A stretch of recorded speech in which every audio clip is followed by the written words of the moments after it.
ibu saya Mia Bustang melihat ada gambar perempuan duduk di depan itu dan begitu menyolok perempuan itu, tanyakan itu siapa.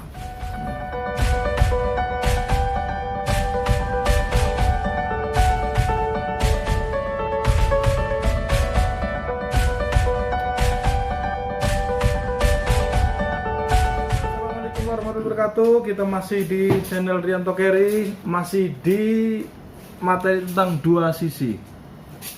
Di samping saya ada guru seni budaya dan menurut saya juga pelaku pelaku sejarah.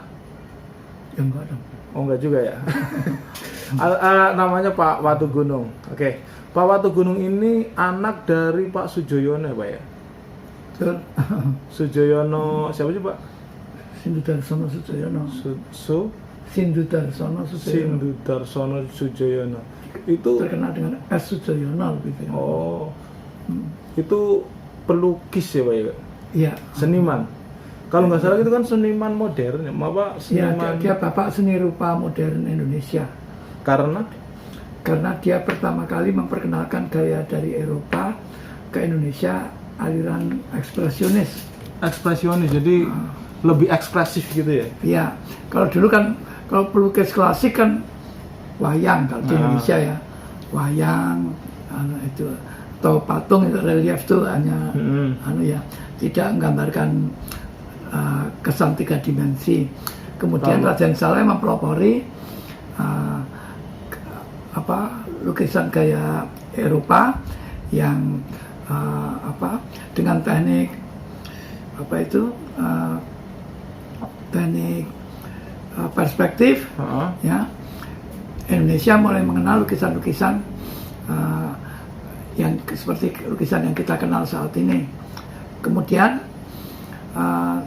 tahun 30-an Sujoyono itu bersama Pak Agus Jaya membentuk kayak sanggar bukan? Ya, organisasi pelukis yang pertama bernama Persatuan Ahli Gambar Indonesia, di mana anggota-anggotanya itu orang-orang kampung tapi yang orang terpelajar. Ya. Orang yang tahu tahu pendidikan gitu ya. Ya. Dan beliau senangnya membaca. Sujoyono itu senang membaca. Maka pada waktu itu di Indonesia mulai berkembang gaya Eropa ke aliran romantisme sama naturalis. Tapi Pak Sujoyono memperkenalkan aliran ekspresionis, di mana objek itu digambar persis, tetapi bentuknya persis, tetapi pewarnaannya itu lebih mencerminkan perasaan dia. Oh, jadi emang benar-benar dari dirinya diri. Dari sendiri. Artinya faktor dari si pelukis itu cukup dominan. Gitu. Kalau naturalis, pemandangan bisa persis gitu ya, atau gambar bentuk gambar. Tapi kalau Pak Sujoyono itu bisa saja terjadi. Misalnya dalam keadaan mendung, bener-bener mendung gitu ya, walaupun kalau itu realis itu, kalau itu kayak realis. Dia memang dua, ekspresionis dan realis. Dan Sujoyono juga dikenal dalam kelompok persagi itu lebih mewakili sikap yang mulai berkembang waktu itu tentang nasionalisme. Ya, dia mengkritik masalah-masalah sosial. Seperti lukisan ini yang menarik nih, karena namanya pelukis-pelukis itu kan tetap saja mereka karena si Bapak Sujoyono itu kan ekspresionis ya.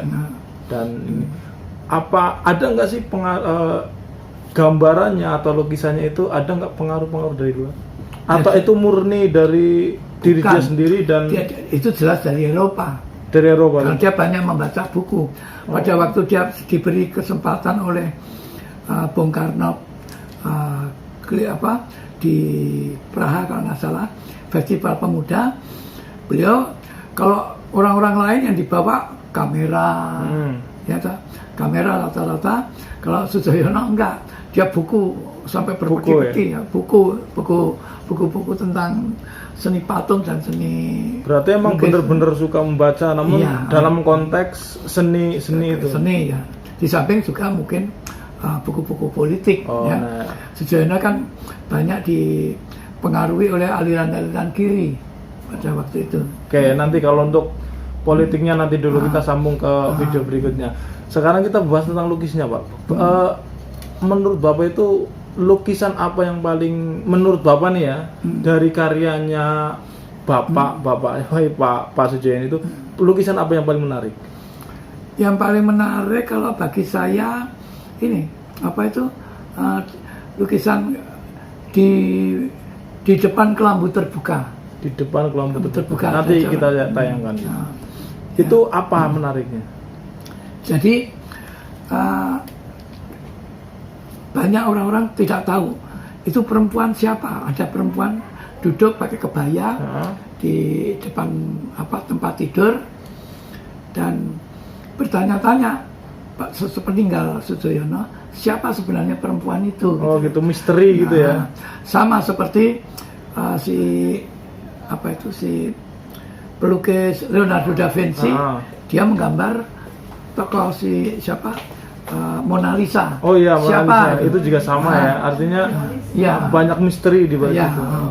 Tapi berkat ilmu pengetahuan akhirnya terbongkar bahwa Mona Lisa itu ternyata Leonardo da Vinci sendiri. Nah itu kan Mona Lisanya. Kalau untuk di Sujoyono gimana? Itu gini, sesudah beliau menikah, ibu saya dari Solo diajak ke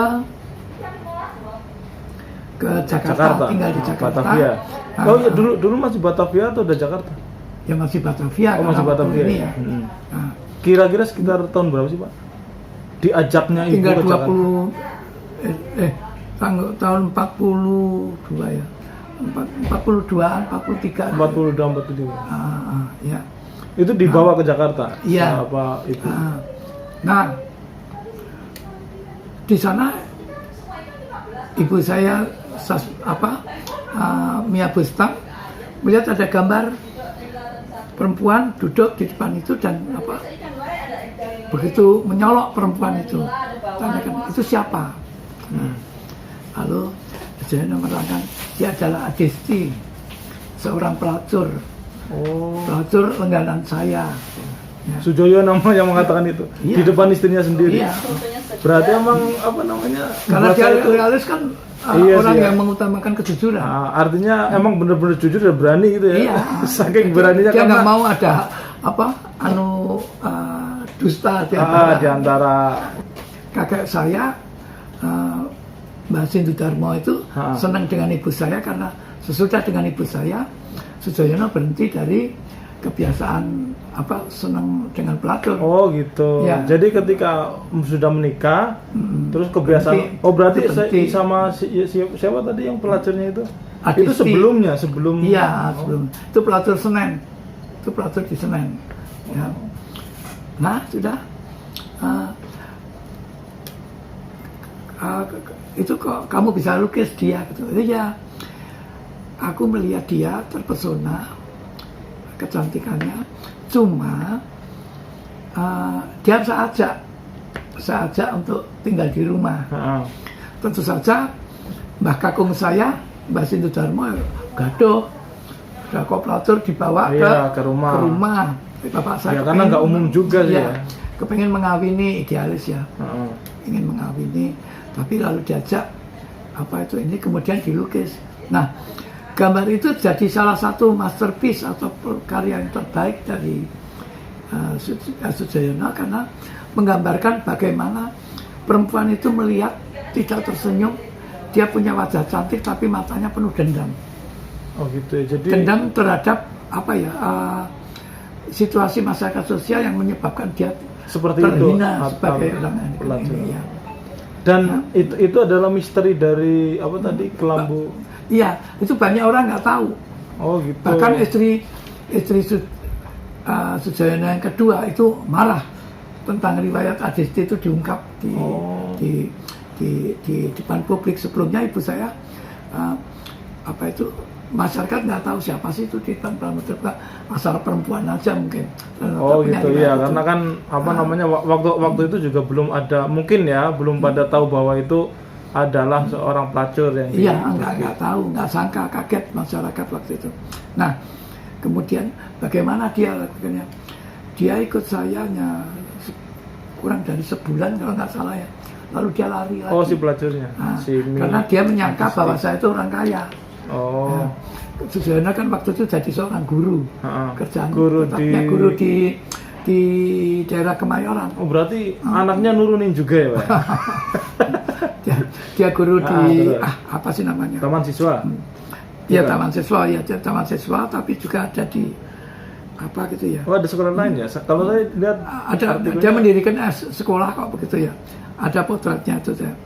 Nah, lari ke sana, apa itu, dan dia lari dari Sujoyono, lalu ibu saya mendengar itu menangis karena kasihan nasibnya dia bagaimana. Iya, gitu. Setelah pergi dari Sujoyono itu ya. bapak ibu saya datang kan, mendengar cerita itu, ibu saya menangis bersemili gitu. Iya.